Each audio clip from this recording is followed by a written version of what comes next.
कक्षा 9 विषय हिंदी। चलिए आगे देखते हैं। उन्हें जिन्हें है नहीं जगत में अपना काम, राजा से बन गए भिखारी तज आराम। दर दर भीख मांगते सहते वर्षा घाम, दो सूखी मधुकरियाँ देती विश्राम। इस पद्यांश में कवि उन राष्ट्रभक्तों को अपने श्रद्धा सुमन अर्पित करता है जिन्होंने मातृभूमि की सेवा के लिए अपने सुखों को त्याग दिया है। अनेक कष्ट सहकर भी अत्याचार का विरोध करते हुए मातृभूमि की सेवा कर रहा है। तो चलिए देखते हैं। इसमें कवि कहता है कि उन्हें जिन्हें है नहीं जगत में अपना काम, जगत मतलब संसार में, जिन परोपकारी व्यक्तियों की अपनी कोई इच्छा नहीं होती है, जो अपना स्वार्थ सिद्ध नहीं करते हैं लेकिन दूसरों के कल्याण के लिए अपना सब कुछ निछावर कर देते हैं और दर दर भीख मांगते सहते वर्षा घाम, दो सूखी मधुकरियाँ देती विश्राम। जो दीन दुखियों के कष्टों को दूर करने के लिए अपने राज्य का सुख वैभव त्याग कर भिखारी की तरह बन जाते हैं, जो घर घर भिक्षा मांग कर रूखी सूखी रोटियां खाकर जीवन यापन करते हैं और वर्षा तथा धूप की चिंता किए बिना दर दर की ठोकरें खाते फिरते हैं। जिनकी आत्मा सदा सत्य का करती सोच, जिनको है अपनी गौरव गरिमा का बोध, जिन्हें दुखी पर दया, क्रूर पर आता क्रोध, अत्याचारों का अभिष्ट इनको प्रतिशोध। कहते हैं कि जो कहते हैं रूखी सूखी रोटियां खाकर जीवन यापन करते हैं और वर्षा तथा धूप की चिंता किए बिना दर दर की ठोकरें खाते फिरते हैं। ऐसे महापुरुष जिनकी आत्मा सदा या हमेशा सत्य की खोज करती रहती है, जिन्हें अपने मान सम्मान का पूरा ज्ञान होता है, जिन्हें दुखियों पर करुणा और दुष्टों पर क्रोध आता है। यहाँ देखिए, जिन्हें दुखी पर दया, क्रूर पर आता क्रोध।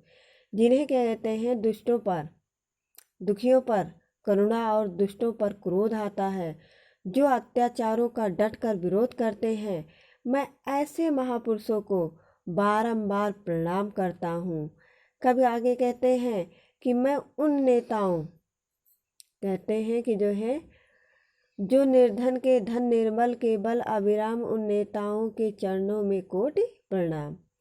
मैं ऐसे महापुरुषों को बारंबार प्रणाम करता हूँ जो कहते हैं, मतलब मैं उन नेताओं की वंदना करता हूँ जो निर्धनों को आश्रय देता है और निर्बल को बल प्रदान करता है। ऐसे महापुरुषों को बार बार प्रणाम करता हूँ, ऐसे महापुरुष की बार बार वंदना करता हूँ। काव्यगत सौंदर्य है, भाषा खड़ी बोली, शैली ओजपूर्ण है, गुण प्रसाद है, रस शांत है, छंद तुकांत है, शब्द शक्ति व्यंजना है, अनुप्रास अलंकार सदा सत्य में, गरिमा गौरव में है, पुनरुक्त प्रकाश अलंकार है, दर दर में। आगे देखिए। मातृभूमि का जगा जिन्हें ऐसा अनुराग, यौवन में ही लिया जिन्होंने बैराग, नगर नगर की ग्राम ग्राम की छानी धूल, समझे जिससे सोई जनता अपनी भूल। अनुराग मतलब प्रेम होता है, बैराग मतलब संन्यास, छानी धूल माने बार बार।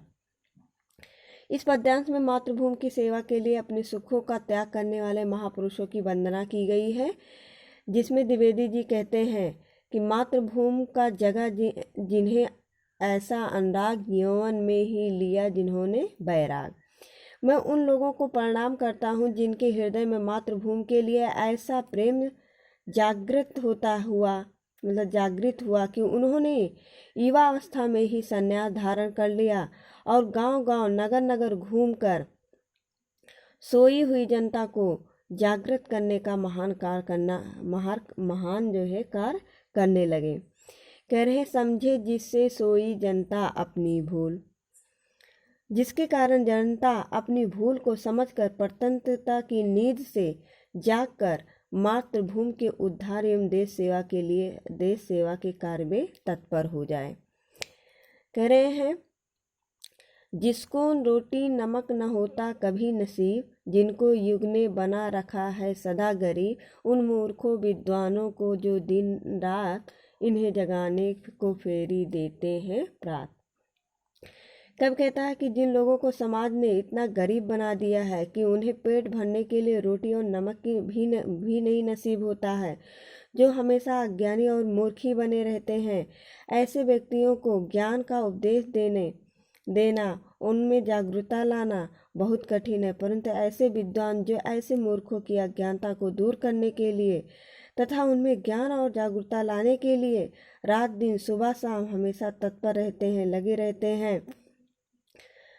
हैं। जगा रहे जो सोए गौरव को अभिराम, उस स्वदेश के स्वाभिमान को कोटि प्रणाम। कह रहे हैं कि जो राष्ट्र के सोए हुए गौरव को जगाने का प्रयास कर रहे हैं और देश को सुंदर संस्कृत के ज्ञान से अवगत करा रहे हैं, वे सत्य पुरुष देश के स्वाभिमान हैं। देश उन पर गर्व का अनुभव करता है। मैं ऐसे स्वाभिमानी देशभक्तों को करोड़ों बार नमन करता हूँ, अर्थात प्रणाम करता हूँ। काव्यगत सौंदर्य है, भाषा साहित्यिक खड़ी बोली है, गुण प्रसाद है, छंद तुकांत है, शैली ओजपूर्ण है, रस शांत तथा वीर है, शब्द शक्ति लक्षणाएं व व्यंजना है, अनुप्रास अलंकार जागा जिन्हें